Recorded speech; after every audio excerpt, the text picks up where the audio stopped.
Hello and welcome to helpyourmath.com. In this video, we are going to take a look at histograms, one type of statistical graph. First, let's go over some terminology associated with histograms. Most importantly, what is a histogram? A histogram is a bar graph that represents the frequency distribution of a data set. The bars of a histogram share adjacent sides. So histogram, we're usually dealing with quantitative data, meaning we have usually it's a range of numbers. So maybe we're talking about ages and we have from 1 to 10, 11 to 20, 21 to 30, and so on. But when we draw a histogram, unlike a regular bar graph, the bars will all be right next to each other. They share the sides. So we might start here, and then this one would just maybe come up, and then obviously this is terrible, but we get the idea where it's you're using the same side. So this piece is shared with those two bars. Let's talk about the different types of distribution, what they might look like. So the well-known types of distributions, the way that the data lie or fall is we might have a bell shape, also known as the normal distribution.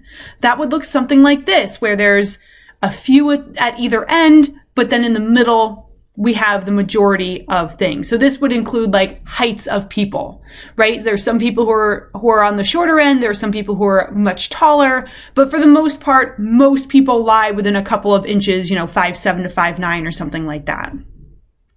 A uniform distribution means that everything is represented the same. So it might look something like this. This would be the chances you're going to roll a 6 on a 6-sided die, or the chances you're going to roll a 3, or the chances you're going to roll a 4. Those would all be the same. We would call that a uniform distribution.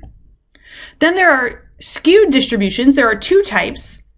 We have the one in orange. We call that skewed left. And the one in purple, we call skewed right.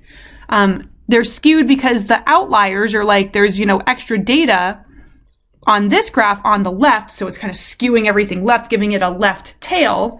And this one we say is skewed right because we have those outliers to the right.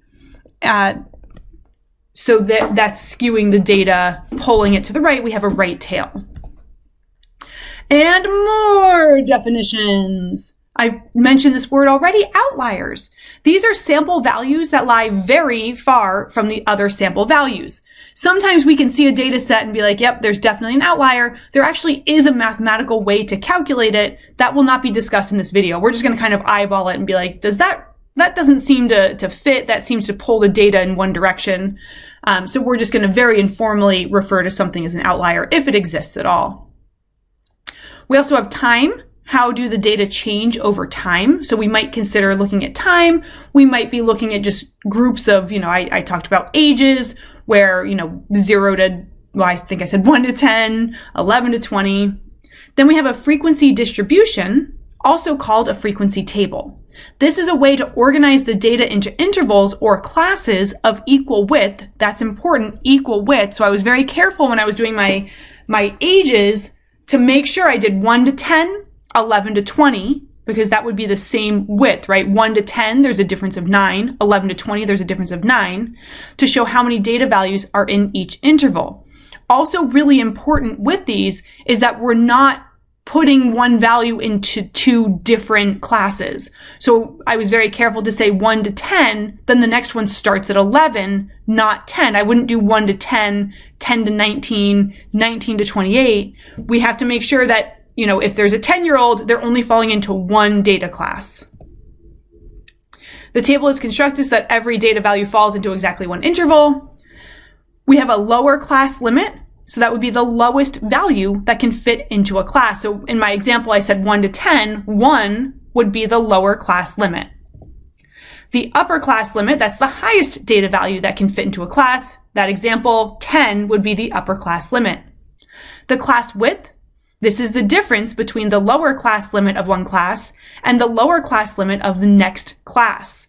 In my example, I said 1 to 10 was my first class, and then 11 to 20 was my second class. The class width, the lower class of one, subtracted by the lower class of the other. I'm going to do 11 minus 1 because, of course, the class width should be a positive number, and 11 minus 1 is 10. We would say the class width is 10. Okay, last batch of definitions for this video. The class midpoint, that's the average of the lower class limit and the upper class limit. Going back to my example from 1 to 10, to find the average, remember 1 was my lower limit, I would do 1 plus 10. And then to find an average, we would divide by the number of numbers. There were 2 numbers, I divide by 2. That would be 11 divided by 2. The class midpoint would be 5.5. When we graph a histogram, we can either use 1 on one end of the bar and 10 on the other, or just in the middle of the bar underneath it, we could say 5.5. That's your decision. Next up, we have a relative frequency. You might have recalled the word relative from other videos, and it's the same thing. It's calculating the percent. What percent of the data fall into that class? To find the relative frequency, to calculate that, we take the number of that class and divide it by the sample size. So we'll have to look at that later because we don't actually have any data, and my example doesn't apply here. We will talk about that in just a little bit. Next up, we have cumulative frequency. So cumulative means it is everything, it encompasses everything. So if you have a cumulative final, that means that that final exam covers all of the material from the semester. That would be cumulative. If you didn't have a cumulative final, it might just cover material from the second half of the semester or just the last quarter. But in this case, it's the sum of the frequency for that class and all previous classes. The cumulative frequency of the last class should equal the total number of data values. So if you have 20 data values, that last frequency in the cumulative frequency column should be 20. Okay, so let's finally put all these definitions to good use. A company is investigating how its employees use their time.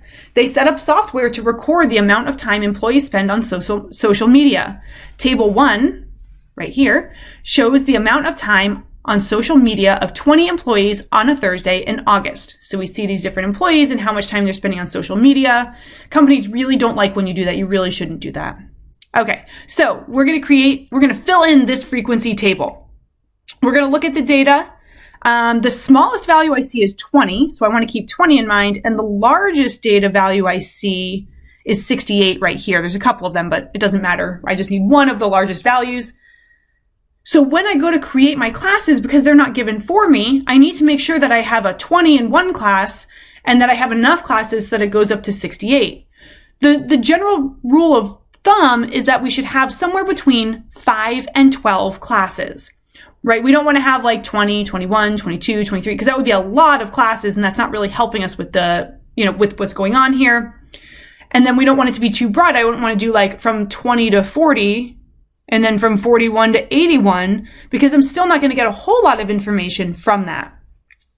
In this case, we could either do classes with a class width of 5, like 20 to 25, or we could just do the 20s, the 30s, the 40s, the 50s. I think that probably makes the most sense. So that's what we'll do. I need to make sure 20 is included in a class because that one employee who only spent 20 minutes should be included in the data. So I'm going to do 20 to 29. Then I'm going to do 30 to 39. Very careful that I'm not overlapping, right? It's not 20 to 30, 30 to 40, because then the 30 is going to get counted twice, which we shouldn't be doing. So then next I have 40 to 49, 50 to 59, and 60 to 69. And lucky me, I have one extra row at the bottom. We can just ignore it. No big deal.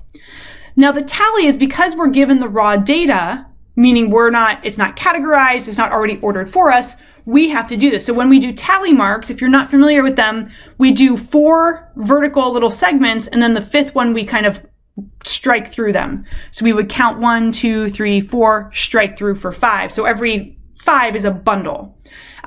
We're just going to go through the data as it is and just tally as we go. So 66 goes in this row here. 42 goes here. 26 goes here. Okay, I thought I would skip over the majority of that because I feel like it's, pretty self-explanatory. These are the tallies I came up with. The frequencies, we're just going to take the tallies and turn them into numbers. First one, I have 4. Second one, I also have 4. Then I have 3, 3, and the last one is 6. Next up, we want to find the midpoint of each class. So remember the midpoint, this is going to be the average or the mean of the lower limit and the upper limit. And what'll happen is you'll start to notice a pattern because all of the intervals are nice and similar. Once you recognize the pattern, you don't have to do the math over and over again, just apply the pattern. So starting with the first class, the lower limit is 20 plus the upper limit 29, and then to find the average, we divide by 2. This would be 49 over 2, and 49 divided by 2 is 24.5. Now I find the midpoint of the next class. The lower limit is 30, the upper limit is 39. I divide by 2, I get 69 over 2, which is 34.5. I'm starting to see this pattern. Are you seeing it? It's going to be blank 4.5, right? So the next one should be 44.5, then 54.5, and lastly 64.5. For the relative frequency, what we might want to do with this bottom column, if you want, is we can have totals. So I might do a total here and just add up the frequencies. 4 plus 4 is 8. 3 plus 3 is 6. 6 plus 6 is 12. And 12 plus 8 is 20. Don't mind my wonky addition. I was trying to make it easier for myself. And that total should match right here. I feel good about that. I didn't miss anyone. I didn't count anyone twice. I got 20.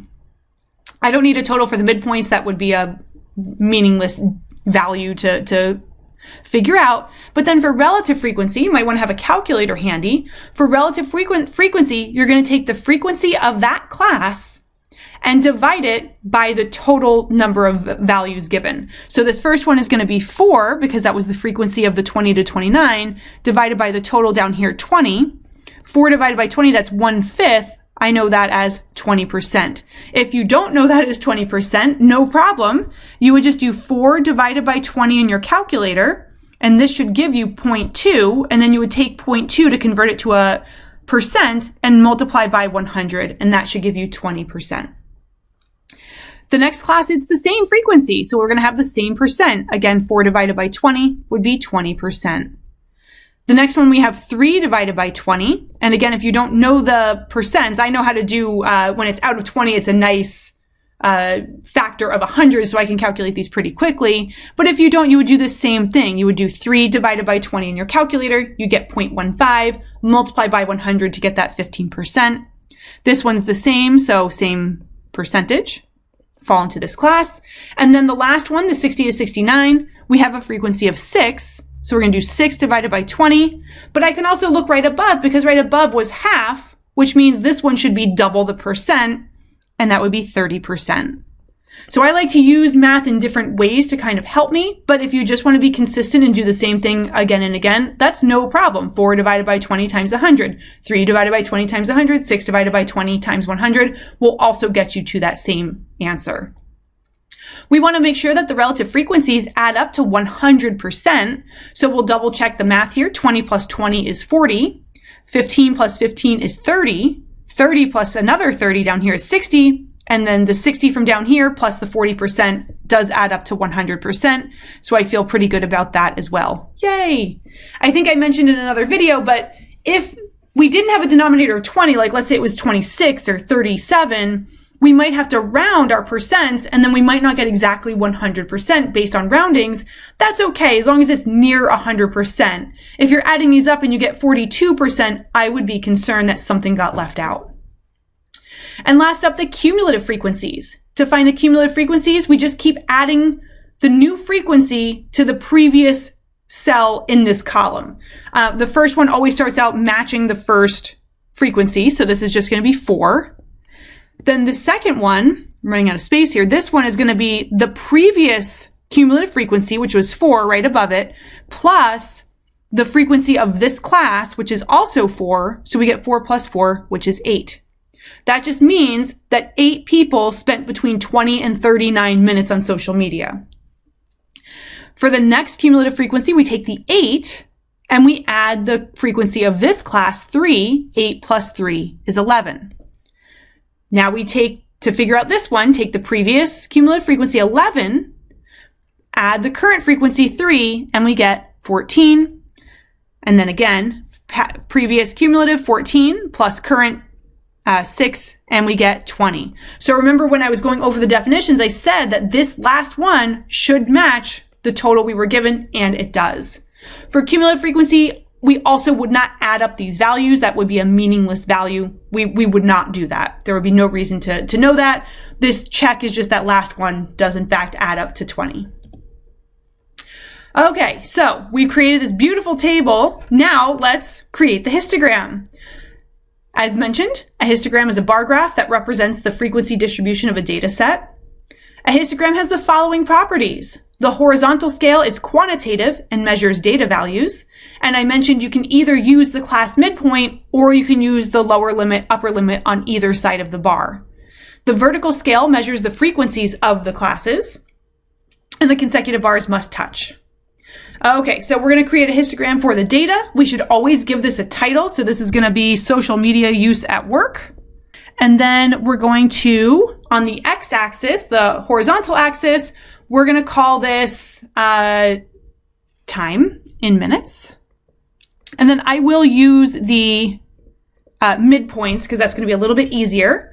And the midpoints start, now I can either start right at the origin, but because there is a little bit of a gap, I might just take the gap and just skip the first, right? I have this nice grid. I'm going to skip this first one and just start right here. And this, I'm going to put the class midpoint just because it's a little bit less space, 24.5. This one was 34.5, 44.5. And then on the vertical axis, this is where we're going to put the frequencies. So we just label this one frequencies. And we just want to be careful about, I don't know why there's an extra little dash there. There we go. What we're using. So this one we really should, we don't want to skip any values. Looking back at our table, the frequencies range from 3 to 6. I don't need to take any shortcuts. I don't need to simplify this. Like there's not one that's like 30 where I'm going to have to not count by ones. I can just count by ones for this. So when I label, I'm just going to have 1, 2, and so on. And now I want to use a straight edge. I can't use a straight edge because I'm on my surface. So I'm going to do the best I can. I think the first two were both 4s, right? It was 2 4s or was it 2 3s? I already forgot. 2 4s. Okay. So this one's going to go up to 4. I'm going to try to be as neat as I can.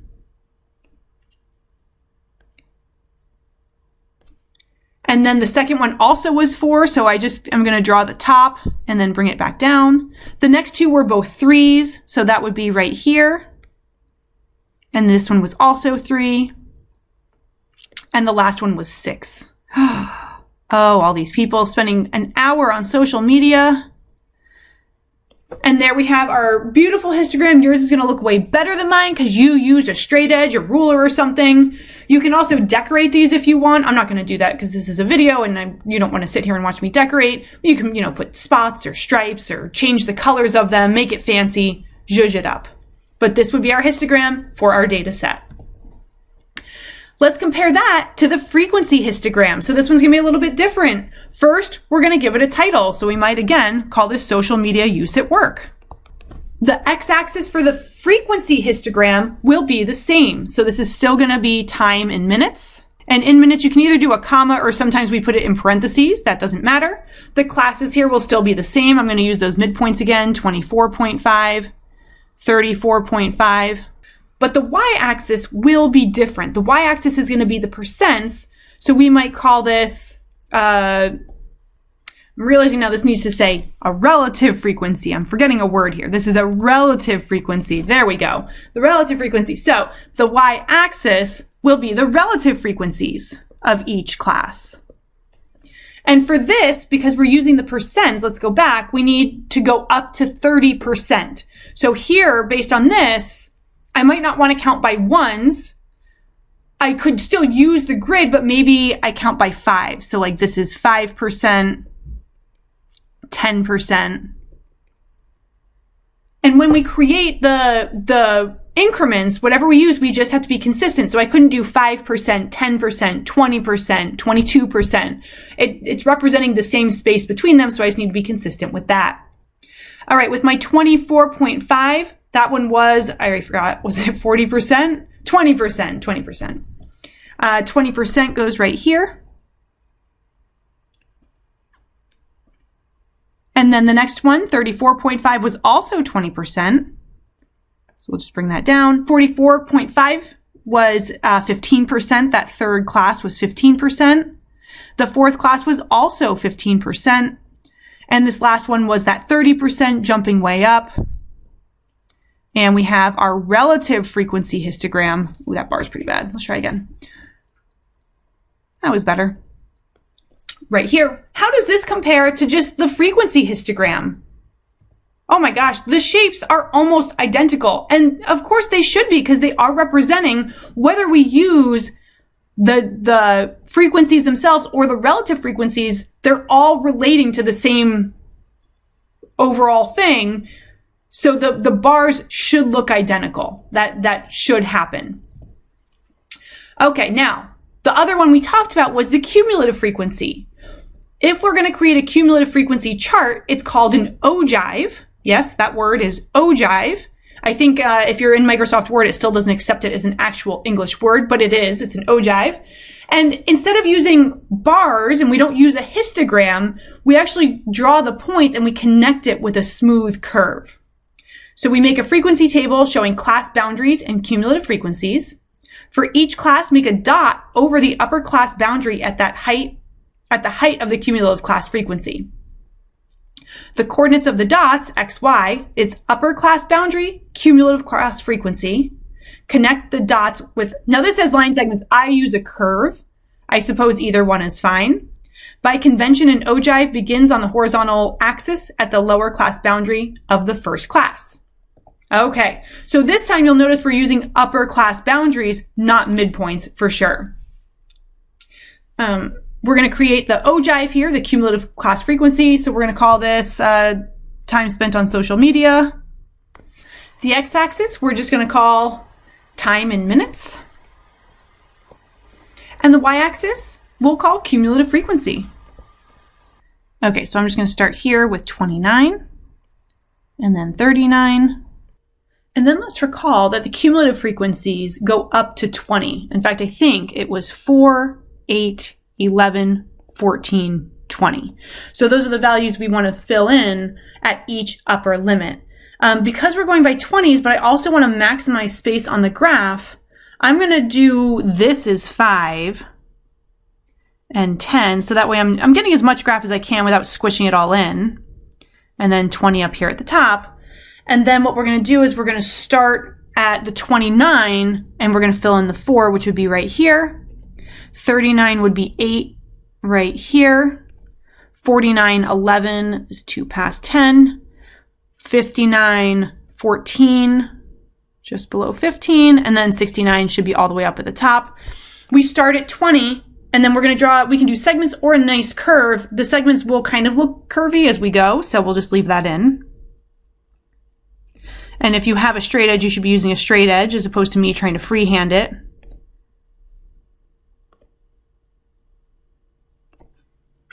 And there we have our beautiful ogive in all its glory. So we see we start at that lower limit 20, and then each of those cumulative frequencies are at the upper limit of each class. This has been a video on the definitions and creating frequency charts. Thank you for stopping by.